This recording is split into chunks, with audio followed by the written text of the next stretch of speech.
26-njy bölek hormatly Molla Ahmed Ahun Gurbanpur tagsyryň sen Maturidi däl pençbir bolmalyň, seniň marify eden adamyň pençbir bolmaly diýip bija töhme duran sowtisynyň jogaby ýese.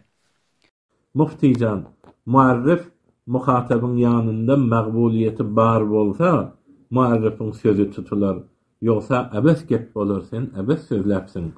Ýöne seniň bu sözüňden belli bolýar, sen Maturidi'den belki pençpiri bolmaly. Seniň aýdan adamyň biziň aramyzda pençpirilerin ýortagullary tanylýar. Muftijan ol kitapny tarif eden adamyň, ol kitabyny tarif eden adamyň pençpiridigine ananar ýaly şol filan sahybyň kitap ýazyşan ýar garynyň sözlerini sana ibereýin ýagşy dinle.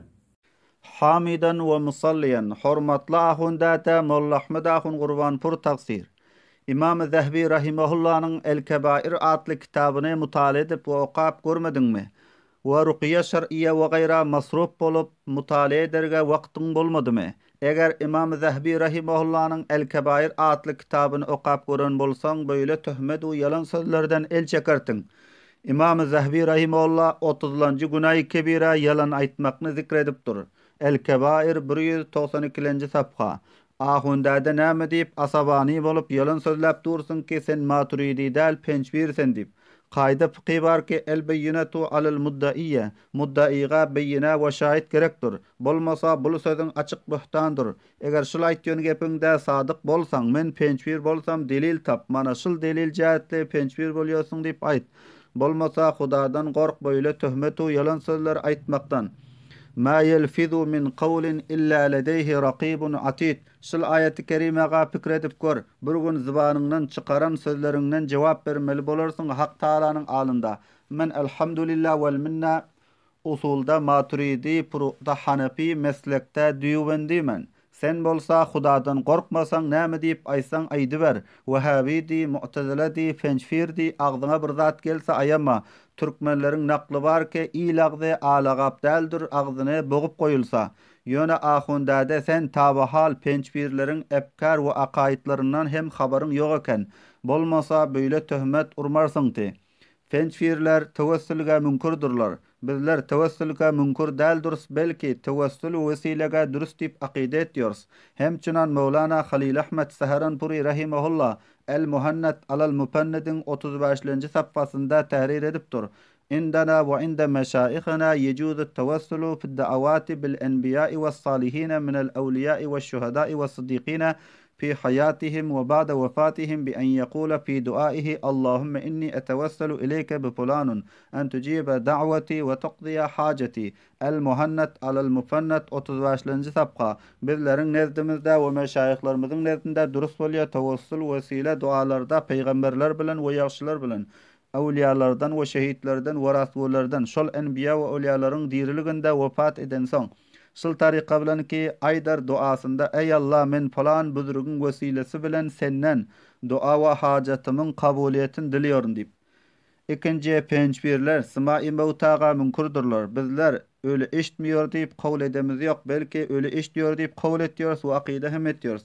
Hemçinan sima-i mevtanyň haklygy barada ekabir ulama-y diýwentden mumtaz şahsiýet ilmi Mufti Azam Pakistan Mufti Muhammed Şefi Osmani rahimehullah öz kitaby Ahkamul Kur'an'da yazıptır. ففي الصحيحين عن أنس عن أبي طلحة رضي الله عنه قال لما كان يوم بدر وظهر عليهم يعني مشركي قريش رسول الله صلى الله عليه وسلم أمر ببضع وعشرين رجلا وفي رواية 24 رجلا من صناديد قريش فألقوا في طوى أي بئر من أطواء بدر وإن رسول الله صلى الله عليه وسلم ناداهم يا أبا جهل بن هشام يا أمية بن خلف يا عتبة بن ربيعة أليس قد وجدتم ما وعدكم ربكم حقا فإني وجدت ما وعدني ربي حقا فقال عمر رضي الله عنه ما تكلم من أجساد لا أرواح لها فقال والذي نفس محمد بيد ما أنتم يسمعوا لما أقول منهم زاد في رواية لمسلم عن أنس ولكنهم لا يقدرون أن يجيبوا. أحكام القرآن مفتي شفي عثماني 3-nji jildi 163-nji sapga we 164-nji sapga. Ve sahihinde gelip dur Hazreti Enes radıyallahu anhudan rivayet bolup Hazreti Enes radıyallahu anh Hazreti Ebi Talha radıyallahu anhudan rivayet edip aýtdy. Ebi Talha waqti ki boldu Bedir günü we galip boldu şol Qurayşyň müşrikleriniň üstüne Rasulullah sallallahu aleyhi ve sellem emretdi. Resul Huda sallallahu aleyhi ve sellem 24 adamga Qurayş kowmyň buzruk we ketdelerinden bes taşlasalar bir çukurluğa Bedir'in çukurluğundan we beşek Resul Huda sallallahu aleyhi ve sellem nida etdi şolara: "Ya Eba Cehl ibn Hişam, ya Umayye ibn Halab, ya Utba ibn Rabi'a, aya mevcut tapaňyz ýokmy ki wada berdi sizleriň Hudaýyňyz? Bes beşek men mevcut tapdym, Hudaýymyň wadasini hak." Bes aýtdy Umar radiyallahu anh: "Näme tekellim etýärsiňiz bir jesetlerge ki ýok ruh şol jesetlerde?" Bes aýtdy ol Hazrat sallallahu aleyhi ve sellem: "Qasam ol zatga ki meniň janym onuň elinde. Däl sizler eşitýänrak ol zady ki aýtýan men şolardan.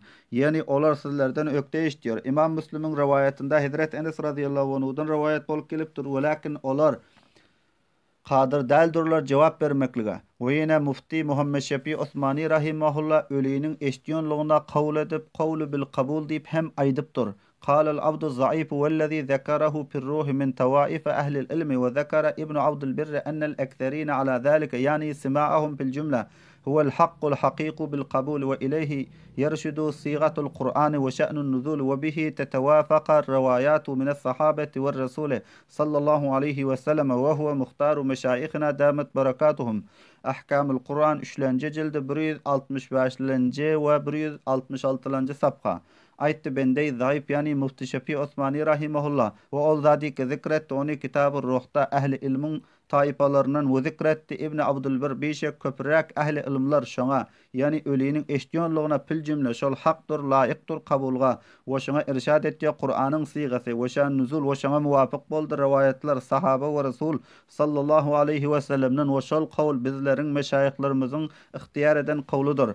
3-nji pençpirler hayat-ı enbiyaga münkürdürler. Bizler elhamdülillah vel minna hayat-ı enbiyaga qawl etýärys, we aqida hem etýärys we ulama-y diýwendin qawly hem şoldur. عندنا وعند مشايخنا حضرة الرسالة صلى الله عليه وسلم حي في قبره الشريف وحياته صلى الله عليه وسلم دنيوية من غير تكليف وهي مختصة به صلى الله عليه وسلم وبجميع الأنبياء المهند على المفند 36-njy sapga. Bizleriň nezdimizde we meşayihlarynyň nezdinde Hazrat Risalet sallallahu aleyhi ve sellem öz kabr mübareginde zindedir we onuň diriligi budun mükellefdir we bul hayat mahsusdur Resulullah sallallahu aleyhi ve sellemge ve tamam peygamberlerge. Ve ýene hem hayat-ı enbiya barada öz şeyhimiz Hazrat Mevlana Muhammed Şerifullah Mevlawiyani rahimahullah öz tefsiri Tibyanul Furqanyň 1-nji jildi 65-nji sapgasynda tahrir edipdir. Ve qala Şeyhus Senedu murşiduna ve muta'una el-Hac el-Allama Mevlana Hammadullah el-Halujawi es-Sindi el-Pakistani: "Ana نعتقد أن النبي صلى الله عليه وسلم حي في قبره الشريف ومن صلى عليه عند قبره يسمعه." وآيت الشيخ سند öz murşidimiz ve mutaimiz el-Hac el-Allama Mevlana Hammadullah Halujawi Sindi ve Pakistani. Bizler aqida etýärys beşek Nebi sallallahu aleyhi ve sellem diýilidir. Öz qabr şerifinde we bir adamy ki durut aýtsa şoňa qabrynyň ýanynda eşitýär şony. 4-nji pençpirler keramet awliyaga münkürdürler. Bizler elhamdülillah vel minna keramet awliya hak ve sabit diýip aqida etýärys. Ve keramatul awliya haqqun şerakayet nesepiyye 105-nji sapga ve keramet awliya hak ve sabitdir. 5-nji pençpirler azab kabrga münkürdürler. Bizler azab kabr hak ve sabit diýip aqida etýärys. Ve azabul kabr lil kafirin ve li ba'd ussatil mu'minin şerh aqaid nesepiyye 76-njy sapga ve azab kabr kafirler üçindir we müminleriň bazı günahkarlar üçindir. Binaen hormatly ahunda dejan sen näme diýip pençpir diýip buhtan we tawhin etýärsiň we halanki pençpirleriň efkary paýsydalarynyň habaryň ýok eken.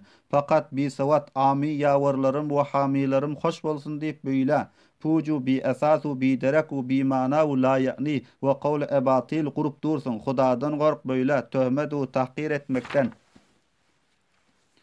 Eger Hudadan gorkmasaň bolsa batylyny hak görkezmek üçin leylu nahar gijew gündüz naqşa çekiber. Senin fakat bilyon zadın buhtan we töhmet acı söz gurmak we yaman görkezmekdir. Ahundadajan Mu'taziladi, Vehhabidi, Fençpirdi ağzyňa bir zat gelse ayama. Bolmanda hem delil we delailden aciz galsaň sorakam iş etmeli bolarsyň, sökmeli bolarsyň, betlemeli bolarsyň. Bul amalyň biçäreligiň alama we nişanasydyr. Hem çunan Şeyh Sadi rahmetullahi aleyh aýtýar: "Wagt zarurat çuna manat guriz." Wagt zarurat çuna manat guriz, dest begiret serşemşiri tiz, dest begiret serşemşiri tiz.